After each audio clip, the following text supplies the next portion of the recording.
Hello everyone, Shree's makeup beauty bar চ্যানেলে সবাইকে welcome. তোমরা সবাই কেমন আছো? আশা করছি তোমরা সবাই অনেক ভালো আছো, আমিও অনেক ভালো আছি। আজকে শেয়ার করব তোমাদের সাথে আলট্রা এইচডি মেকআপের ফুল টিউটোরিয়াল। ফার্স্টে ইউজ করে নিলাম টোনার, তারপর ইউজ করে নিচ্ছি হচ্ছে ময়শ্চারাইজার, তারপর এখানে আমি একটা ম্যাজিক ড্রপ ইউজ করে নিলাম খুব ভালো করে ফেসে গলায়। তারপর এখানে হচ্ছে প্রাইমার ইউজ করে নিলাম, টি জোনে অ্যাপ্লাই করে নিলাম। এরপর ইউজ করছি হচ্ছে স্ট্রোব ক্রিম, স্কিনটাকে হাইড্রেট রাখবে অ্যান্ড গ্লো আনবে। দেন একটা মিস্ট ইউজ করে নিলাম। তারপরে এখানে আমি কারেক্টার দিয়ে স্কিন কারেক্ট করে নিলাম। তো এখানে আমি ফাউন্ডেশন ইউজ করছি ম্যাকাডেমিয়ার ফাউন্ডেশন। সবাইকে বলছি যে এই ফাউন্ডেশনটা নিউলি লঞ্চ হয়েছে, খুবই ভালো একটা ফাউন্ডেশন, ভেলভেট ফিনিশ দেয়।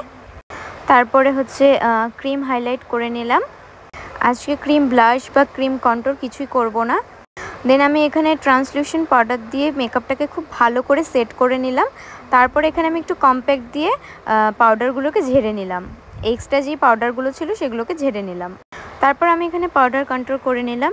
তো যারা বিগিনার আছো তাদের জন্য এই ভিডিওটা অনেকটাই হেল্পফুল হতে চলেছে, তো তোমরা ভিডিওটা স্কিপ না করে পুরোটা দেখতে থাকো। এখানে আমি দেখো নোজেও ভালো মতন কন্ট্রোল করে নিলাম খুব ভালো মতন।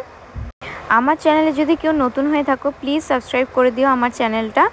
তারপরে দেখো এখানে আমি ব্লাশ করে নিলাম খুব ভালো মতন। ফিক্সার দেওয়ার আগে আমি একবার হাইলাইটার ইউজ করে নিচ্ছি মডেলের ফেসে। দেন আমি এখানে ফিক্সার ইউজ করছি ইউরোপ গার্লের, খুবই ভালো একটা ফিক্সার, তোমরা পারচেস করতে পারো। তারপরে দেখো আমি আরেকবার হাইলাইটার ইউজ করে নিলাম। এটাই হচ্ছে ফাইনাল লুক, দেখো কতটা সুন্দর হয়েছে। মডেলকে আমি একটা ওয়াটারপ্রুফ বেস দিয়েছি। তো তোমাদের কেমন লাগলো অবশ্যই তোমরা কমেন্ট করে জানাবে। ভালো লাগলে অবশ্যই like, comment, share and subscribe করতে একদম ভুলবে না। পাশে থাকা বেল আইকনটাকে প্রেস করতে একদম ভুলবে না। আর কি দেখছো, তাড়াতাড়ি একটা লাইক করে দাও। ভিডিওটা এই পর্যন্তই, ততক্ষণের জন্য তোমরা ভালো থেকো, সুস্থ থেকো আর সবাইকে টাটা।